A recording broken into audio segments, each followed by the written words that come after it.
Hello. Hey, Maura, how's it going? Good. I was a little shambolic in starting our talk today because I just was like overbooked this morning. So I totally get it. It feels like everything is compressed this week because of the holiday. I don't know if that's what you've been feeling. yes, well, I just got back from London actually yesterday. Oh, oh So wow. um I'm jet lagged as well, but that's okay. Well, hopefully you'll be able to relax during the vacation. Yes, and I'm so happy to be on with you and the amazing thing I want to share with the audience is that we've gotten such a great reception from these, and we've put them on the podcast feed for the anxious achiever, and they've been really popular. So that makes me feel super happy that I guess people want to hear our advice. Yeah, for sure. Well, already you have a great content platform there. So I'm just happy that we can contribute to it. Yeah. And our mutual friend, Dory Clark, who is such an expert at sharing, has suggested a few ways that we can create even more engagement with the lives. And I love everything Dory does. She's such a master of all this stuff. But so shout out to Dory if you're listening. But I want to tell the audience that please feel free to comment. This is your time. Tell us where you're joining from. Tell us how you're feeling this week as we, in the US at least, get ready for sort of like a holiday feeling week the next few days. And bring us your questions. For sure. Yeah, please feel free to chime in there and let us know how we can help. So you just started a newsletter called Enviable. Yes. Tell us Yeah. about this, because today we're going to talk about envy, FOMO, jealousy, and anxiety. And the question that we're going to bring to the table is one that I really love. And it's a question that I hear quite a bit when people feel comfortable, and something I brought to you, which is help. I'm a manager and I feel envious or sometimes even threatened by the accomplishments of people on my team. What should I do? Yep. And we had spoken about that HB article I wrote about when you're kind of outshining, your employees outshining you. So I think a few things around this topic. One is it's actually a little bit more common than I think we would expect. I think people don't necessarily talk about it, but it certainly is something that I think is, not even that unexpected or out far from reality if you think about it, right? Most of us are high achievers. You are looking to build a team that is going to be better than you in many ways. That's kind of the theoretical way that you would actually build, be an effective leader. So at some point you might start doubting whether you are even needed as a leader anymore. And are people trying to angle for your position, And so I think the idea of being a little bit insecure about that is something to first embrace and to be aware of, that it's okay. It's natural. And then, speaking of the newsletter, what I called it enviable because essentially what I'm trying to do is transform our mindset from a place of envy or kind of coveting what other people have or feeling insecure or really feeling behind to feeling from a place, feeling like, I where I am right now, I can lead from there. In other words, if I'm a follower or I'm feeling behind, actually there's people behind you as well.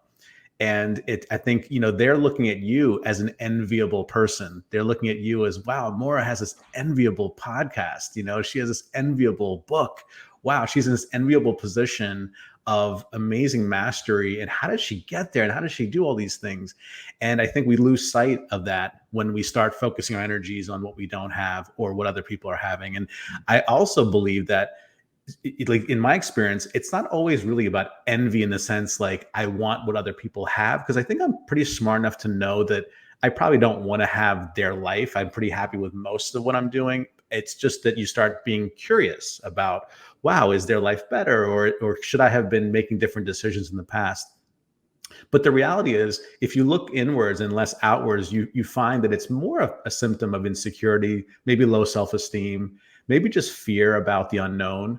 And also, in some case, for high achievers, it might even be a fascination with what if I could work in a different way or harder or towards new goals. And I think when you move it from a place of lack to a place of, kind of abundance and really I have a lot to offer, you can become that definition of an enviable person in your work and life. And then, you can take away that sting of feeling as if I'm just sitting in this place of wanting and desiring something else. Right. From feeling behind to feeling where you are where you're meant to be. Yeah. Jocelyn, hi from Santa Fe. We've got an anonymous user from Sydney, Canada, and Christine from Central Illinois. Hi, bring us your questions. We'd love to answer them. It seems to me, though, by calling your newsletter enviable, you are making a statement that being enviable is something we should maybe want to be, and feeling envy is a natural feeling. It is. And I also try to take pains to distinguish the word enviable from envied. In other words, I don't believe the goal here is to become envied. I think what happens a lot of times is that in our initial impulse to try to catch up, we're thinking, oh, okay, if I feel as if like I'm behind that person, I want to get to where they are so that I can feel as if like I'm not as envious anymore and I'm envied. When I think about the word enviable, I think of it as a more objective measure of just generally being secure with where you are. And because it's not just being proud and being admired by other people. Maybe there's envy, but there's usually a part of admiration. But I'm also proud of myself. Like I'm admiring myself and how I'm approaching this issue. So, for instance, if I'm a leader who feels outshone by their employee, if I decide to retaliate or become passive aggressive, I might be successful in that end, but it doesn't feel great, But if I take the enviable route, what I'm thinking about here is how do I actually take that energy and transform it into something that's going to uplift me and also give praise to them? Mm-hmm. And so how do I start building a followership for them or even opportunities for them to get to where they need to be, but use that to catalyze momentum for myself? And that feels more enviable. Because it feels like something that we can all objectively say, that feels pretty good. Like I could admire that as a leader because it's not a short-term gain or a personal agenda. It's actually something that uplifts everybody around them. I love that. I'm going to define terms really quick. So envy is defined as a feeling of discontented or resentful longing aroused by someone else's possessions, qualities, or luck. So that is really, it's that resentful wish of what someone else has. Jealousy is interesting. Jealousy means unpleasant suspicion or an apprehension of rivalship. So that feels much more sort of interpersonal. And then I gotta throw in FOMO, which I think is so particular to the moment we live in, which is fear of missing out, but I think is the feeling of why am I not invited to that party? Why wasn't I considered for that special event or promotion? It's that sense of, is there something wrong with me? Mindy Kaling wrote a book called Why Is Everyone Else Hanging Out Without Me? And right. I love that title. Hi, Mika, joining from California. Hi, everyone. Throw us your questions in the comments, please. I want to throw something else in. I just did a talk an hour ago, and we were talking about perfectionism and the anxiety and what happens when you have an organization or a team of very high achievers who are all conditioned to always do their best and to put so much emotional effort and emotional investment in outcomes.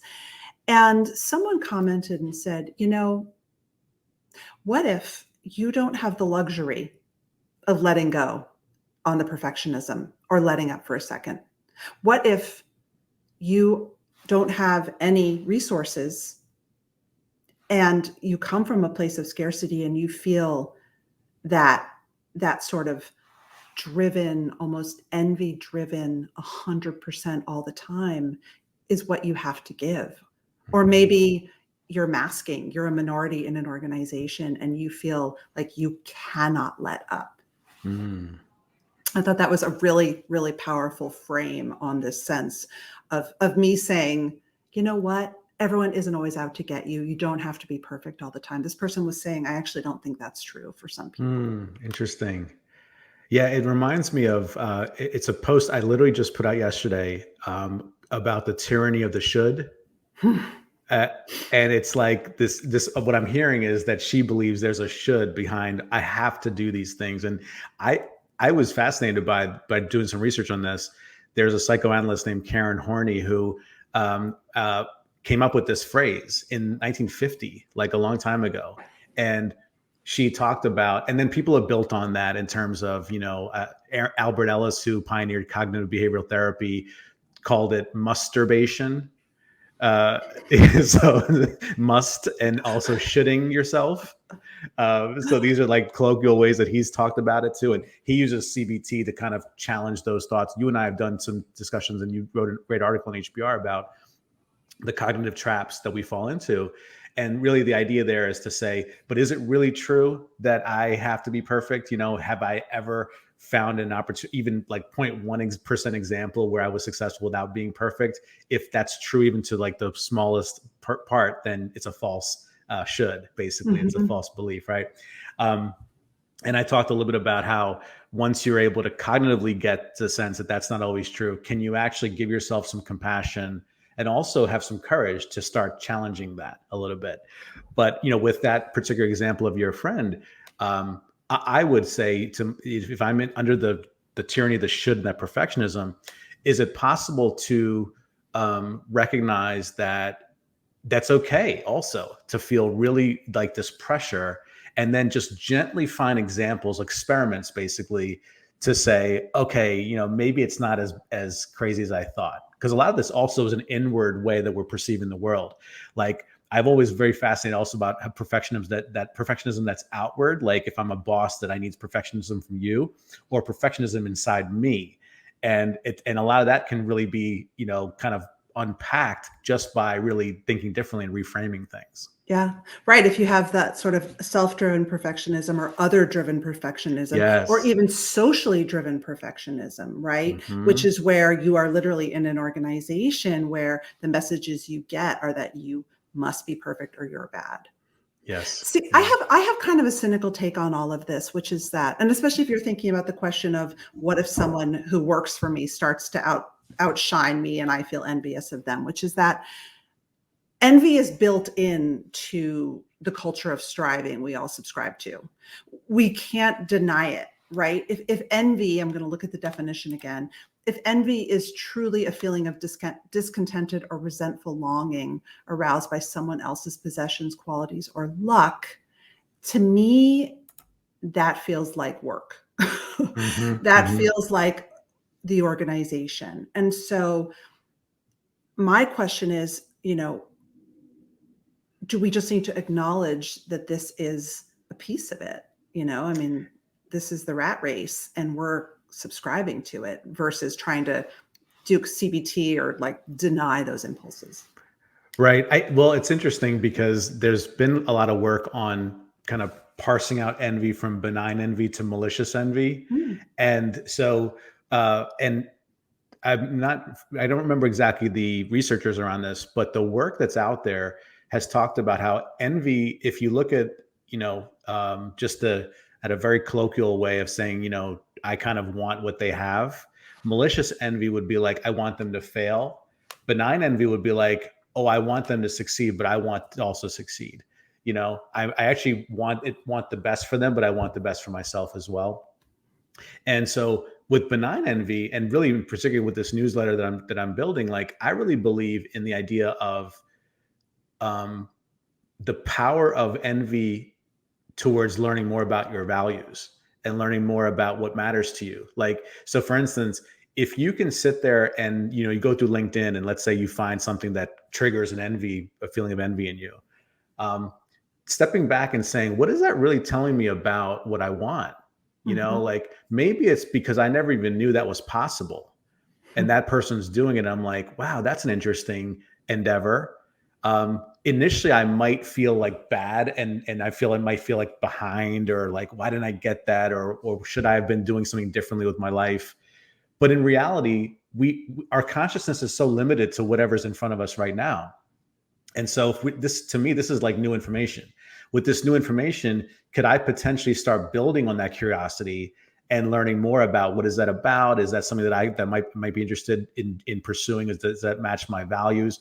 And then you're like, if I didn't look at that and feel bad, I might not even have thought about going on that path. So in some ways, it's almost like a blessing and a curse. Mm-hmm. And Mm-hmm. can you look at it more of a blessing and manage those kind of reactions so that you can make it more constructive than actually self-destructive? That's a really non-judging approach to feeling envy, Mm-hmm. and I like that. Yeah. Listeners, if you have tips and hacks to sort of Yeah. get in touch with your envy, I would love to hear them. I think the thing that that I struggle with is that I accept that by signing up for the life that I've signed up for, which is basically, you know, trying to make a living off my ideas. I'm in an envy race every single day because Mm-hmm. it's a competitive economy and people are always doing better than me, right? Their ideas have more currency. Their books Mm-hmm. are selling better. Their LinkedIn posts are going more viral, whatever. And so I've sort of reached peace with, I've signed up for envy to be a currency in my life. Mm-hmm. This piece that I struggle with is what I call feeling like there's more pie to go around, right? Is that, and envy isn't a zero sum game. It isn't someone else has won and you've lost. It's, wow, they seem like they're winning at this. How do I win a little bit more? Or to your point, this is something I do want to win at. How do I go for it and sort of erase some of that anxiety? It's all Mm-hmm. about the underlying anxiety. Yeah. Yeah. Do you feel like there is more pie to go around, or do you sense that that's where the cynicism comes from? Well, and Jocelyn, is there a gendered component to this? Some research says girls are socialized to keep power status always equal, and boys are socialized to compete in a hierarchy. Wow. That is interesting. I think that is true. There is definitely a gendered component to feeling scarcity. I think also there's a minority component, right? Whenever you're outside access to traditional power, you Mm-hmm. perceive more scarcity. Right now, I worry that there isn't more pie. I think that Mm-hmm. the economy, the layoffs, the sense that budgets are getting cut, right? It's our human condition in times Mm-hmm. of cutting back. Our anxiety then comes in and says, I better get this because otherwise Nihar will, and there's not enough for both of us. Mm-hmm. Yeah, I tend to agree. I mean, I remember when I first started my business, a lot of folks would tell me like, you know, oh, you need to have an abundance mindset and don't think so small. And like if for instance, I didn't want to, partner with some people because I wanted to start my own thing and have the patience to build my own brand, they'd be like, oh, you don't understand. There's really power in collaborating. But the truth is that you still have to know what works for you. You know, for me, I know that I didn't want to build like a big company. I want to build my own brand. I had to make those decisions to say, yes, it's scary going on my own, but it also is going to pay off in the long term. And so you have to kind of believe in your own value on that thing. But I do believe that I think everybody has their own view on scarcity from their own lens. Yeah. You know, It's some very people personal. it is, and some people who are looking to get in your pie might be like, hey, have an abundance mindset, you know. So, but what I will say is that one thing that I do believe is a possible option for those of us that are, again, looking to move from envy to enviable is, can you build a new playing field? So you might not be invited to this game, but can you go and create a new game? And then that's where you build up a new community and kind of become that leader there. And again, there's probably going to be opportunities or moments when you feel that people are taking over and they're going to outshine you. But I do think that it's always a possibility to think about building more elsewhere. It's like nowadays, I think the word portfolio career comes up a lot, where people say, I don't want to just have one job. I want to build a portfolio career. I think it's the same concept. It's like, if I'm competing in this one area and I just don't feel like I'm getting anywhere, let me go and create a whole new competition that I can start having a little bit of an advantage in. I love that so much. I have two things I want to say about that. One is it's a great exercise actually to define your own playing field.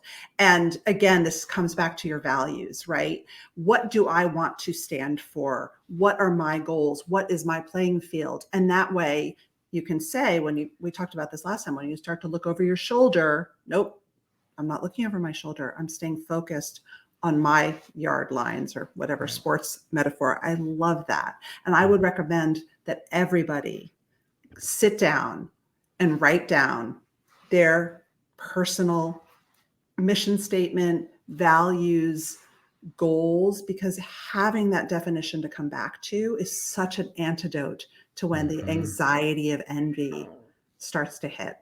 Totally. And the second thing I want to say, and I want to come back to leadership, is that,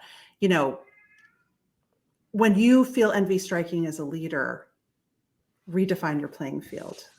I learned early on that actually hiring people who were smarter than me and having them outshine me was going to be one of the leadership things I stood for and wanted to be known for.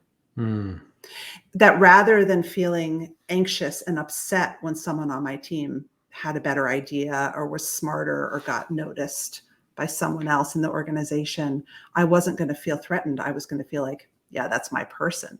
Yeah. And so I think that there are ways. I love this idea of redefining your playing field. Anyway, I'd love to hear from the audience too. Yeah. Please chime in. And one thing I'll just build on that.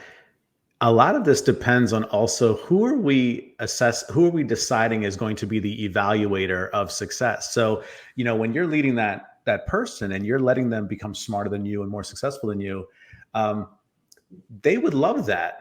They would embrace that, I would imagine. And so in their eyes, you're being an amazing leader. When we think they're outshining us, is that because we're thinking, what is my boss going to think? Or what is the other colleagues going to think? As if they, and then you start questioning, do they even deserve an opinion on this? Because I'm a leader, right? Yeah. I want to lead the way I want to lead. I don't really shouldn't even care really whether they think of me as better or worse than my direct report. But I really think that what happens is we get swept into who is the judge of what we're trying to do. And then we start thinking about the envy based on that metric.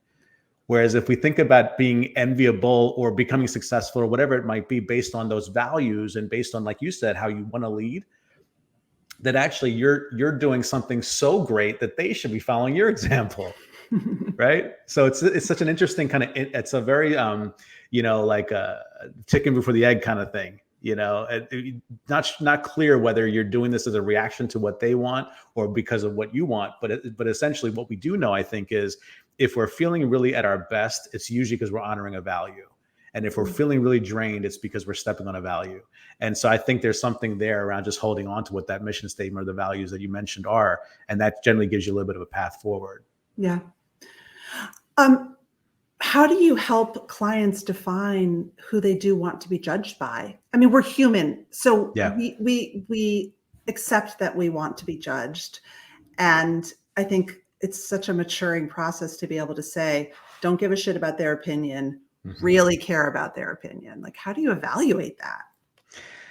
Yeah, I mean, I think it's so hard to tell because sometimes, you might feel like I want people to like me, but then you might also say, well, I don't really care if they like me. I just want to make sure I have a job, or I have autonomy or whatever those values are.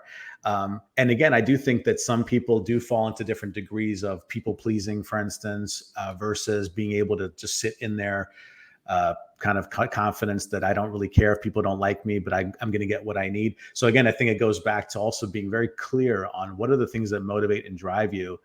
I have leaders that will say to me, I don't really want to ever be a CEO or successful in the sense of the title. I just want to know that I have a job that I'm learning in, or, I'm constantly growing in. But the next guy might say, oh, that's a nightmare for me. Like, I need to have the power. I need to have the recognition. I need to have the wealth, all those kinds of things. And I think sometimes just even being honest with yourself, that's important, because a lot of people I find that people don't really want to admit that that's really important, like the power and the recognition and the wealth. Once you get past that hump and be able to own it, then you can start opening up yourself to help and ideas and resources. But until you get really clear with that with yourself, I think you're just kind of playing this game where you're constantly insecure, or you're kind of lurking around LinkedIn, like, what are other people doing? But you're not really using that energy to kind of get help or to kind of make connections and start actually building something on that. I think that's true. And I think both you and I would agree that, you have to be who you are. Yeah. And if power and money are important to you, that's fine. Don't Mm-hmm. beat yourself up and try to cover it up and fake altruism. Nobody is going to Exactly. believe you when you say what you really want to do is change the world when what you really want is a Tesla. Yeah, that's right. And they don't even know how to help you then, Right. if you don't really know what to ask for. Right. So if you want a Tesla, actually it's funny because when I was in a doom spiral of envy, I have to admit recently, I just, it's funny. My friend Lori just wrote, "You're in post book ennui, just go take a break, take a vacation." But, it's really hard after you put so much effort into something like a book to not then feel when your life is just normal and everything hasn't changed, Mm-hmm. like you failed, and to look at everyone else and look at them and be like, wow, Mm-hmm. they have Mm-hmm. everything that I want and I failed, because there's a fair amount of shame and self-judgment involved too. Totally. And so I did what I always do, which is I made a numbers chart. Hmm. Am I hitting my numbers? Wow. Okay. I said to myself, Maura, you can feel all the envy and shame you want, but are you hitting the numbers that you need to be hitting? Ah, that's really cool. So that works for you. It helped. It really Yeah. helped a lot. Yeah. Yeah. It's so funny how we all deal with it differently. Because in my mind, I would almost say to I would I get wrapped up in this feeling of I shouldn't be feeling this way, and so I keep pushing it away. Yeah. And so even if I was hitting the numbers, I'd still be like, "This is wrong," So for me, it's almost as if like I have to, I don't know. In some ways, I almost have to start discounting the dream a little bit. I have to start even saying, "This wasn't even that big of a deal." Like, it's almost like making myself feel like I'm protecting myself from the failure. Wow. It's a really weird thing. I mean, it's all probably based in a lot of childhood messages that you almost don't want to be too successful. Like Huh. I grew up in a family where it was like you're not supposed to brag, you're not supposed to show off, you're never supposed to be the loud one in the room. And so in some respects, in a weird unconscious way, I almost look at success as something I shouldn't be owning and wanting. And so if I'm failing at it, I know I'm failing at it, but I also almost tell myself like, oh, well, good. Right. You're taking yourself down a notch, and that's a good thing. Stay humble. Yeah, exactly. Yeah. But it's a whole mind mess, that happens.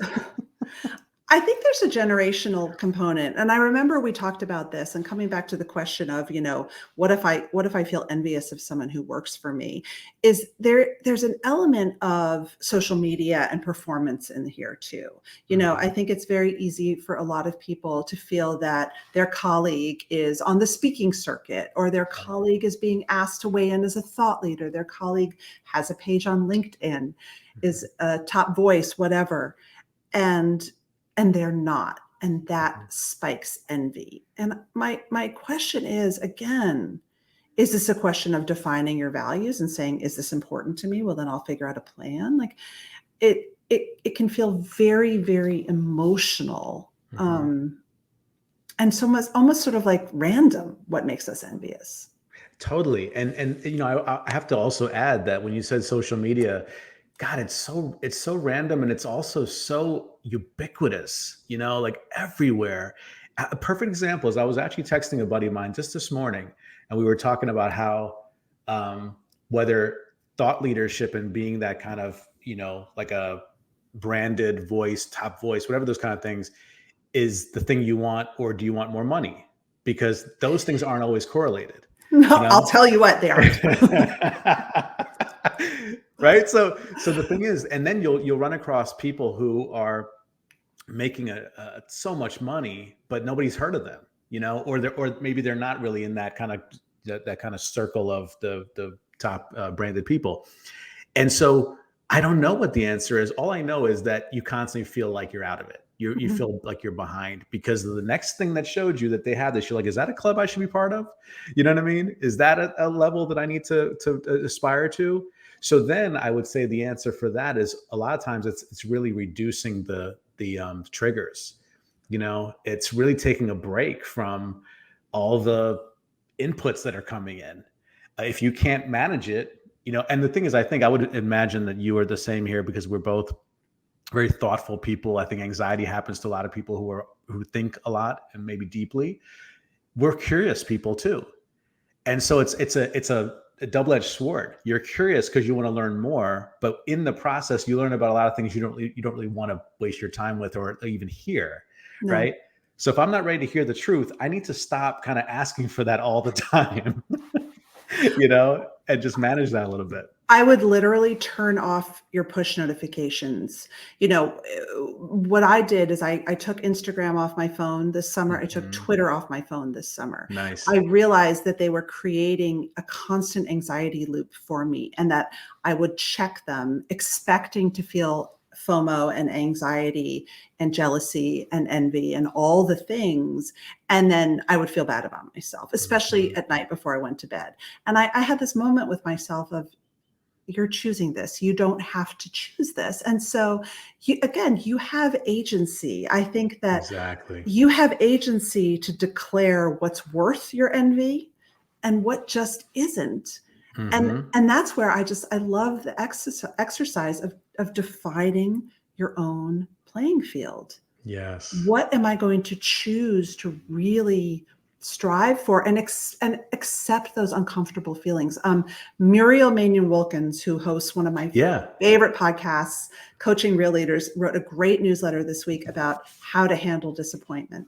And that's a piece of it, is that when you understand, I'm willing to feel envious, upset, jealous about this, I'm willing to feel disappointment in myself and in life. Oh my God, that's the worst, but maybe that's where change happens. Totally. And I say totally so many times on this podcast, because I agree with you completely. Acceptance and commitment therapy. Have you ever done that? ACT? I'm upset. That's actually my goal, is to get trained in it and become a practitioner. I love it so much. Love it. To me, that was the thing that changed everything from CBT. Like CBT didn't really work for me as well. So, but ACT, I think it was because I was feeling too much. I could cognitively get through the challenging of those thoughts, but I was still feeling a certain way. But ACT really kind of changed things for me around seeing I need to really just be willing to accept these feelings. I need to be willing to just take them in. And I think, Muriel's work is amazing. I love that you mentioned that. Well, maybe we'll close with talking about expansion from ACT, which is an exercise that I love. And part of what you have to do in ACT is literally look and feel the things, the words that are uncomfortable for you. And in expansion, you might have an example of, let's take for me, I'm not saying this is true, but like, my book didn't do what I wanted it to do. I'm disappointed. And literally sit in a room and say, my book was disappointing to me. I didn't do what I wanted. Whatever your disappointment, I didn't get a promotion. I think that's one. I got looked over. I wasn't chosen. I worked so hard and I wasn't chosen. And to literally sit in the quiet and hear that phrase and say it to yourself and notice how you feel, and really, really meet that head on. Because when you accept the discomfort and the words, some of their power is taken away. I don't know if you have a practice like that. I try that, and I think it's a powerful practice, because it really is the difference between trying to push it away and trying to just welcome it. Yeah. And let the power kind of those feelings and words kind of dissipate a little bit in their own time, because it's funny, because really they are just words, aren't they? If you really think about it, even when you say things like, oh, the book didn't do this or whatever, it's like if I was in that kind of mindset, my mind would then say, oh my God, I did all this work and I can't believe, but in reality, look how far you came. Oh my God, you wrote a book. You know what I mean? Right. And it's like, it's hard for you to see that, because again, your consciousness is already advanced than people who have never written a book. Right. But like, if you, from my perspective, I'm like, oh my God, Maura's amazing. I can't believe she did this. Right. So not to say that it's going to necessarily just magically make you feel better, But I do think that the first step is accepting that I feel like a certain way right now. And then once I commit to just accepting that, I can then start thinking a little bit more rationally about what to do next. Yeah. So I'm a big fan of that as well.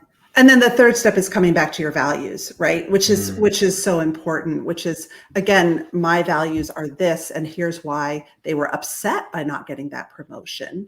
Yes. But then also, I think you could add the layer of, but who's judging? Is it like Zeus on Mount Olympus and the gods like judging me? Is it myself? Is it just long patterns that I've not managed to break? Mm-hmm. Mm-hmm. Yeah. And it's like you want the admiration of somebody who is admiring somebody else. It's like, oh, they like my employee better than me. That doesn't feel good. That's almost like a love triangle in some respects, if you think about it, right? It's like, that's where jealousy plays in. It's like, okay, is it really deeper than the work? It's actually maybe because I really want approval from this person. But the funny thing about this, and being a coach for so many years, it's hilarious how these bosses who we put so much, thought and weight to, the minute they leave for another company, it's over. They're not even that important anymore because they're gone, right? So sometimes I tell myself, this is all like completely temporary. Everything is temporary. Nothing is that deep, but it feels that deep when it happens, right? Because that person seems to be holding all the cards, like you said, Zeus on the mountaintop, and then all of a sudden they don't. They don't. So, yeah. They don't. Okay. Well, I'm going to sum up. There's so many links I want to include. I put it on the show page for this event, but any words of wisdom to leave people with, an action that you'd like them to take? Well, I would just say, in the discussion between you and me, like, I hope people recognize that we're being really honest. These are things that I don't think I've heard in any other podcast in terms of conversations about envy and things like that. And I think that's been somewhat cathartic for us, for myself, just knowing that I have a kindred spirit with you and talking about it. And I would say for the audience, like, that could be quite cathartic for you as well. Be open to the idea that you might be feeling a certain way, and it's okay. And then, try some of the things we talk about, and then also let us know what's working for you as well. Because yes. I think, bringing that out into the open, it's like, what does that say? Sunlight is the best disinfectant. It really just puts it out in light, and you feel much better as a process. Yes. And we're working on handling disappointment. So if you tell us something, it's good practice for us. Exactly. All right. I will see you in 2 weeks. Okay, for sure. Have a great holiday. Thanks, everyone. Okay. Bye. Bye.